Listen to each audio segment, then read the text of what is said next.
سيريكم آياته فأي آيات الله تنكرون وقال تعالى سنريهم آياتنا في الآفاق وفي أنفسهم حتى يتبين لهم أنه الحق۔ ظلمت شب سے نہ گھبراؤ اے زمانے والو، ظلمت شب سے نہ گھبراؤ اے زمانے والو، ظلمت شب ہی اجالوں کی نگہباں ہوگی۔ ایک دوسرے شاعر نے کہا ہے کہ اندھیرے سے ڈرے کیوں دل ہمارا،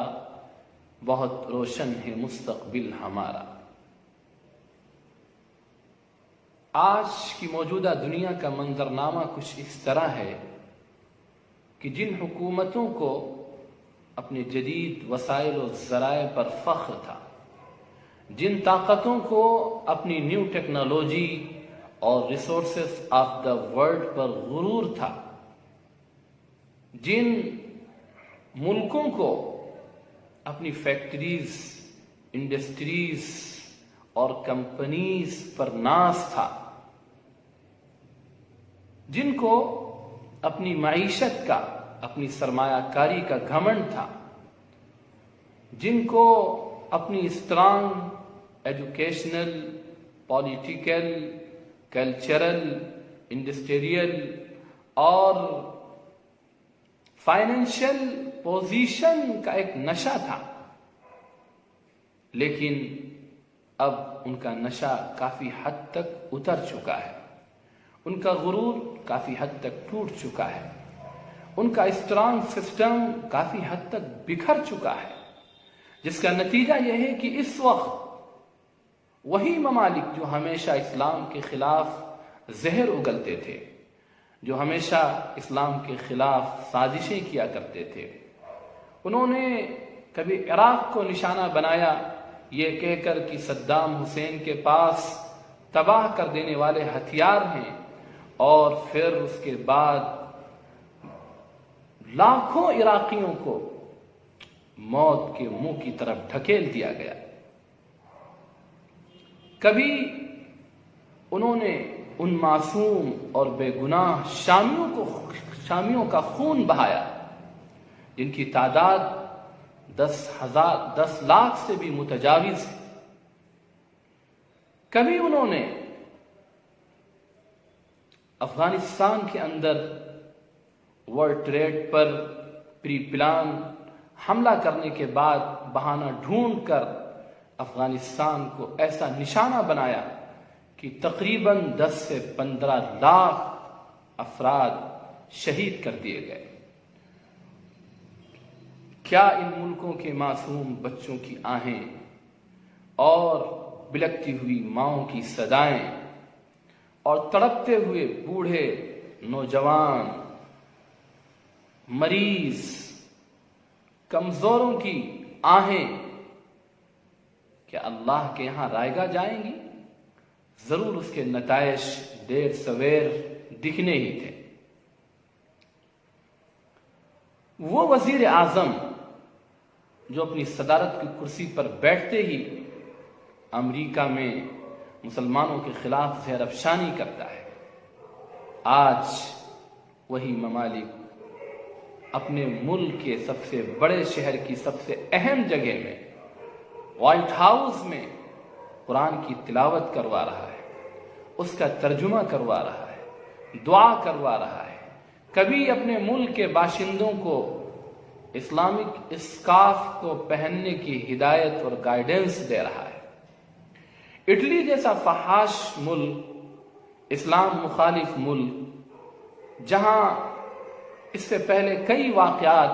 اسلام کی دشمنی کے پیش آ چکے تھے، وہاں کا وزیر اعظم اپنے آپ کو بے بس پیش کرتے ہوئے یہ اعلان کرتا ہے کہ اب اوپر والے ہی سے فریاد کرو، اور ایسے ویڈیوز اٹلی سے آئے جہاں بغیر کسی تفریق کے کئی مذاہب کے لوگ اذان دیتے ہوئے، سجدے میں جاتے ہوئے، دعا کرتے ہوئے دکھ رہے ہیں۔ پیرس کی وہ مسجدیں جو برسوں سے بند کی گئی تھی اسلام کی دشمنی کی وجہ سے، ان مسجدوں میں اذانوں پر پابندیاں لگائی گئی تھی۔ اس موقع پر ان مسجدوں کو کھول کر اور وہاں اذان کی صدائیں گونجی، جن اذان کی آواز کو سننے کے لیے نہ جانے کتنے بندگان خدا اپنے رب سے فریاد کرتے کرتے اپنے رب کے پاس پہنچ گئے۔ لیکن آج ان حالات نے ان کی ان تمناؤں کو پورا کر دیا اور پیرس کی کئی مسجدوں سے اللہ اکبر کی صدائیں گونجنے لگی۔ نیوزی لینڈ یا فرانس یا کسی اور بڑے شہر اور بڑے ملک کے اندر باقاعدہ وہاں کی پولیس کو یہ آرڈر دیا گیا کہ تم گلی گلی، محلے محلے، چوراہوں پر اذان دو، اس کے ذریعے سے وبا کم ہوگی۔ یہ مجموعی طور پر جو پوری دنیا کے حالات بنے ہیں، یہ ان حالات نے بالکل صاف کر دیا اور ایک بات ایسی واضح کر دی تمام انسانیت کے سامنے کہ اس میں اب کوئی شک اور شبہ کی گنجائش نہیں ہے اس شخص کے لیے جو حق کو سمجھنا چاہتا ہے کہ اس پورے نظام عالم کو چلانے والا کوئی ایک بہت بڑا ہے، کوئی ایک بہت زبردست پاور رکھنے والا اور طاقت رکھنے والا ہے، جس کے سامنے سارے ممالک کی حیثیت کچھ بھی نہیں ہے۔ ایک وائرس کی وجہ سے پورے ملک کے ملک ڈھیر ہو گئے،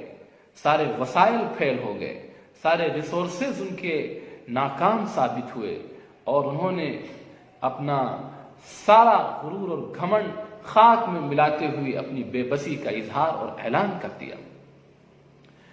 ہمارے ملک میں جس وقت اس وبا نے دستک دی، بلکہ میں یہاں تک کہتا ہوں کہ یہ ملک داخل ہو چکا تھا، اس وقت WHO نے ہمارے ملک کو آگاہ کیا کہ آپ اس مہاماری سے لڑنے کے لیے انتظامات کر لیں، آئسولیشن کا، کوارنٹین کا، وینٹیلیٹر کا، ماسک کا اور چیک اپ کٹس کا اور ایئرپورٹ پر اسکریننگ کا، لیکن افسوس کہ حکومت نے کوئی توجہ نہ دی۔ اس کے بعد پھر راہل گاندھی نے اپنے ٹویٹر سے ٹویٹ کر کے کہا کہ خطرہ زیادہ ہے، اس وجہ سے ملک میں اس کا انتظام ہونا چاہیے، ابھی تک کوئی انتظام نہیں ہو سکا ہے۔ اس طرف بھی کوئی توجہ نہیں کی گئی، حتیٰ کہ 13 مارچ کو جبکہ WHO کی رپورٹ اور اس کی آگہی فروری ہی میں آ چکی تھی، 13 مارچ کو اس کیس کو مزید ہلکا کرنے کے لیے ہیلتھ منسٹری کی طرف سے یہ خبر جاری کی جاتی ہے کہ یہ کوئی ایسا وبائی مرض اور کوئی ایسی مہاماری نہیں ہے کہ جس کی وجہ سے ہیلتھ ایمرجنسی کی کنڈیشن لاگو۔ لہذا 15 مارچ تک پورے ملک میں تمام قسم کے پروگرام ہوتے رہے، تمام قسم کی مندریں، چرچز، گرودوارے اور گرجا گھر، تمام مسجدیں کھلی رہیں، کہیں پر کسی قسم کی کوئی بندش نہیں لگائی گئی۔ پھر اس کے بعد 18 کو بھی جب PM نے ملک کے اندر سوشل ڈسٹینسنگ کی بات کی اور 22 کو جنتا کرفیو کا اعلان کیا، اس کے بعد بھی ملک کے بڑے بڑے مندر کھلے ہوئے تھے۔ تروپتی مندر جہاں تقریباً 40,000 لوگ تھے، وشناتھ کا مندر جہاں کئی ہزار لوگ تھے، اس کے بعد بھی یہ مندر کھلے رہے اور تقریباً 19 اور 20 تک یہ سارے مندر چلتے رہے۔ پھر اس کے بعد جنتا کرفیو کا اعلان جب کیا گیا تو ملک کے تمام باشندوں نے اس کو فالو کیا، لیکن اس میں جو افسوس کی بات یہ رہی کہ ملک کے وزیر اعظم نے 5 بجے اپنی بالکنی سے، اپنے گھر سے تھالی اور تالی کا آدیش دیا اور ملک کے باشندوں نے جو اس نظریے سے متفق تھے انہوں نے اس کا پالن کیا،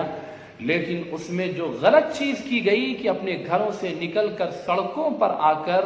تھالی اور اس کے بعد تالی اور اس کے بعد پھر ناچ گانے کا جو ڈرامہ کیا گیا اور پورے ملک میں سوشل ڈسٹینسنگ کا جو مذاق اڑایا گیا، وہ یقیناً ایک ایسا عمل تھا جس کی مذمت کی جانی چاہیے، اور ہمارے بہت سے ہندو رپورٹرز نے اس کو ملک کے سامنے رکھا اور کہا کہ یہ چیز بالکل غلط تھی۔ پھر مزید آگے بڑھیے، 24 کو ملک کے پردھان منتری پورے ملک میں بغیر کسی پیشگی اعلان کے ایک دم سے لاک ڈاؤن کا اعلان کر دیتے ہیں۔ اس سے پہلے جبکہ سوشل ڈسٹینسنگ کا اعلان ہو چکا تھا، کسی پروگرام کے کرنے سے منع کر دیا گیا تھا، اس کے باوجود 23 مارچ کو مدھیہ پردیش کے سی ایم جو بی جے پی ہی سے تعلق رکھتے ہیں، شپت لینے کے لیے باقاعدہ سینکڑوں لوگوں کے ساتھ جاتے ہیں اور پورا کاریہ کرتے ہیں، سوشل ڈسٹینسنگ کا کوئی خیال نہیں رکھتے ہیں، بلکہ ایک قسم کی اس کی دھجیاں اڑاتے ہیں، اس پر بھی کوئی ایکشن نہیں لیا گیا۔ 24 کو لاک ڈاؤن کا اعلان کیا جاتا ہے اور 25 ہی کو یو پی کے سی ایم اپنے پورے لاؤ لشکر کے ساتھ ایودھیا جاتے ہیں اور اپنا کاریہ کرتے ہیں اور لاک ڈاؤن کا ایسا مذاق اڑاتے ہیں جس کو پورے ملک نے دیکھا ہے۔ اس پر نہ میڈیا نے کوئی گفتگو کی اور نہ حکومت نے کوئی ایکشن لیا۔ مزید آگے بڑھیے، لاک ڈاؤن کے اعلان کے بعد اس ملک کے اندر کئی مندروں کے اندر ہزاروں لوگ مقیم رہے اور پھر وقتاً فوقتاً ان کو اپنے علاقوں کو بھیجا گیا، جیسا کہ ابھی یعنی لاک ڈاؤن کے 15-18 دن کے بعد وارانسی کے مندر میں جو پجاری آئے ہوئے تھے اور جو درشن کے لیے آئے ہوئے تھے، انہیں باقاعدہ سرکاری طور پر لگژری بسز کے ذریعے سے مہاراشٹر کے علاقوں کی طرف بھیجا گیا۔ ہریانہ میں ایک مندر میں 1800 لوگوں کو ابھی 3-4 دن پہلے لگژری بسز سے ان کو گجرات روانہ کیا گیا۔ لاتور میں اس وقت بھی ایک مندر کے اندر تقریباً 1500 لوگ ہیں جو وہاں کسی پروگرام میں آئے ہوئے تھے اور اس وقت تک وہ رکے ہوئے ہیں، لیکن ان کے خلاف نہ کوئی رپورٹنگ ہوئی اور نہ ان کے خلاف کوئی ایکشن لیا گیا، نہ ان کو کوارنٹین کیا گیا، نہ ان کا کوئی چیک اپ کیا گیا، کسی طرح کی کوئی کارروائی نہیں کی گئی۔ اور بھی اس طرح کی بہت سی مثالیں سامنے آئیں جہاں باقاعدہ موجودہ حکومت کے اہم لوگوں نے، کرناٹک کے اندر ان کے ایک ودھائک اور ان کے منتری نے اپنے بیٹے کی شادی کی اور دھوم دھڑاکے سے محفل سجائی، جیسے عام دنوں میں محفل سجتی ہیں۔ نہ لاک ڈاؤن کا اور نہ سوشل ڈسٹینسنگ کا کسی چیز کا خیال نہیں رکھا گیا، اس پر بھی کسی قسم کا ایکشن نہیں لیا گیا اور میڈیا نے بھی اس کو کوریج نہیں کیا۔ اس طرح کے حالات پیش آتے رہے، لیکن حکومت کی خاموشی اور میڈیا کی خاموشی یہ اس بات کی طرف صاف اشارہ کر رہی ہے کہ ملک کے اندر اس بیماری کو روکنے کے لیے صحیح اقدامات نہیں کیے جا رہے۔ سارا نشہ اگر اترا ہے تو صرف اور صرف مرکز نظام الدین پر، جماعت والوں پر، مولانا سعد صاحب پر اور پورے مسلمانوں پر جس انداز میں اس کو پورے ملک کے اندر پیش کیا گیا ہے، ایسا لگ رہا تھا کہ چیل اور کوے اور گدھ اور بھوکے کتے اور جنگلی سور کود پڑے ہوں کسی مردار پر اور اس کے کھانے میں ایسے جٹے ہوئے ہوں کہ انہیں ہوش نہ ہو کہ ہم کیا کر رہے ہیں۔ اسی انداز میں میڈیا نے اپنا بھیانک کردار ادا کیا ہے اور ایسا نفرت کا اس نے زہر گھولا ہے پورے ملک میں جس کے بدترین نتائج اس وقت ہماری نگاہوں کے سامنے ہیں۔ کتنے ایسے دردناک واقعات آ چکے ہیں جہاں مسلمانوں کو زد و کوب کیا گیا صرف اس وجہ سے کہ وہ مسلمان ہیں، کیونکہ میڈیا نے ایسی تصویر بنائی، ایسا اس نے گندا رخ پیش کیا جس کی وجہ سے نفرت کی آگ بھڑک گئی۔ لیکن بہرحال میڈیا کے خلاف جو اس سے پہلے بات کی گئی ہے، ہمیں اور آپ کو ان 5 قسم کے ایکشن لینے ہیں، اس میں ہرگز ہماری طرف سے کوئی کوتاہی نہ ہو تاکہ میڈیا کو اپنی اوقات پتہ چلے اور صحیح رخ پر آ کر کام کرنے کا یہ فیصلہ کرے۔ یہ ساری حرکتیں میں سمجھتا ہوں صرف دو مقصد کی وجہ سے کی گئی۔ ایک مقصد تو یہ تھا کہ جس طرح دوسرے ملکوں میں اس بیماری کے مرحلے میں تیزی کے ساتھ لوگ اسلام کی طرف مائل ہو رہے ہیں، کہیں ایسا نہ ہو کہ اس ملک میں بھی یہی رخ پڑ جائے۔ دوسری چیز کہ حکومت کی بد انتظامی پر، حکومت کی ناکامی پر پردہ ڈالنے کے لیے شروع ہی سے ملک کا میڈیا بھی اور حکومت بھی کچھ ایسا ایشو تلاش کر رہی تھی جس کی وجہ سے پورے مدعے کو موڑ دیا جائے، اور بہت سوچ و بچار کے بعد انہوں نے جو ہاتھ ڈالا وہ پورے ملک کی سب سے بڑی اسلامی تنظیم اور تحریک اور اسلامک آرگنائزیشن پر، جس کا صرف پورے ملک میں نہیں بلکہ پوری دنیا میں ایک اچھا اور صاف ستھرا کردار ہے، جس نے ہزاروں نہیں لاکھوں بلکہ کروڑوں انسانوں کو جو غلط راستے پہ جا چکے تھے، جو بدماشی کیا کرتے تھے، جو شراب و کباب کے عادی ہو چکے تھے، جو گندی سوسائٹی اختیار کرتے تھے، ان سے توبہ کر کے انہوں نے اچھی اور صاف ستھری زندگی گزارنا شروع کی۔ اس کی پوری ایک یہی تاریخ ہے جو اپنے سے جڑے ہوئے لوگوں کو ہمیشہ یہ سکھاتی ہے کہ کبھی کسی کو دکھ نہ دینا، کسی کو تکلیف نہ پہنچانا، جب سڑک پر نکلنا اگر کوئی تکلیف دینے والی چیز ہو تو اسے ہٹا دینا، اپنی نگاہوں کو ہمیشہ نیچے رکھنا، کسی کی طرف اپنی غلط نگاہ نہ اٹھانا۔ جن کے یہاں یہ ہر دن تعلیم دی جاتی ہے، جن کا یہ مشن ہے اور مقصد ہے، اس کے خلاف اس زہریلے ناگ میڈیا نے، گودی میڈیا نے، بدترین میڈیا نے جو بھیانک اس وقت کردار ادا کیا ہے، یقیناً یہ ایسا غلط اور گندا کردار ہے کہ ایشور اور اللہ اور لارڈ اور گاڈ ضرور ان کو اس دنیا میں اس کی سزا دے کر رہے گا۔ لیکن اگر ان کی یہ سوچ ہو اور ان ظالم طاقتوں اور حکومتوں کی یہ فکر ہو کہ ان دسیسہ کاریوں، ان سازشوں کی وجہ سے ہم اپنے مشن سے پیچھے ہٹ جائیں گے، تو ہم کھلے لفظوں میں یہ بات ان کو بتانا چاہتے ہیں کہ ہم ان سب چیزوں سے پیچھے ہٹنے والے نہیں ہیں۔ باطل سے دبنے والے اے آسماں نہیں ہم، 100 بار کر چکا ہے تو امتحان ہمارا۔ ہمیں یقین ہے کہ اگر حالات اس طرح کے لائے گئے ہیں تو اس کے بعد پھر ایک ایسی حالت بھی آئے گی جو ہمارے لیے یسر کی ہوگی، سہولت کی ہوگی، نصرت اور مدد اور تائید کی ہوگی۔ ان مع العسر یسرا، ظلمت شب کے بعد ہی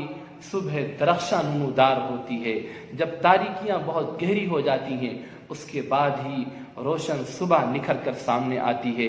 جب ظلمتیں بہت بڑھ جاتی ہیں تو اس کے بعد ہی صبح صادق طلوع ہوتی ہے، اور ہمیں یہ یقین ہے کہ اس ظلمت شب کے بعد پھر صبح درخشاں روشن ہوگی اور صبح درخشاں سامنے نمودار ہوگی، اور ان خاردار جھاڑیوں سے گزرنے کے بعد ہی پھر ہمارے لیے ایک گلشن اور ایک بہترین، ہمارے لیے اللہ کی طرف سے ایک سجایا اور امن و امان کا، پریم اور محبت کا ہمیں گلدستہ دیا جائے گا، کیونکہ خار سے گزرنے کے بعد ہی گلشن کے گل نصیب ہوتے ہیں۔ اسی لیے شاعر نے کہا ہے کہ کانٹوں میں جو پلتا ہے، شعلوں میں جو کھلتا ہے، وہ پھول ہی گلشن کی تقدیر بدلتا ہے۔ ہمیں اس بات پر یقین ہے کہ اللہ کی طرف سے عالمی سطح پر جو یہ حالات دکھائے جا رہے ہیں یہ الہی فیصلہ ہے، اور جیسے جیسے دنیا ان حالات کی طرف جائے گی حق واضح ہوتا جائے گا۔ اسی کو قرآن پاک میں اس انداز میں بیان کیا گیا ہے، سیریکم آیاتہ فای آیات اللہ تنکرون۔ اے منکرین خدا، اے واستوک ایشور اور پرمیشور سے منہ موڑنے والوں، تمہیں تمہارا رب اپنی حقانیت اور صداقت کی دلیلیں دکھائے گا، تم کب تک انکار کرتے رہو گے؟ دوسری جگہ کہا گیا ہے سنریہم آیاتنا فی الآفاق وفی انفسہم حتی یتبین لہم انہ الحق، کہ ہم ضرور بالضرور اس کائنات کے اندر بھی اور خود انسانوں کے اندر حق کے ایسے دلائل، حق کے ایسے مضبوط ایویڈنس دکھائیں گے کہ انہیں یقین ہو جائے گا حق صرف اللہ ہی ہے۔ میں اس موقع پر جس موقع پر پورا ملک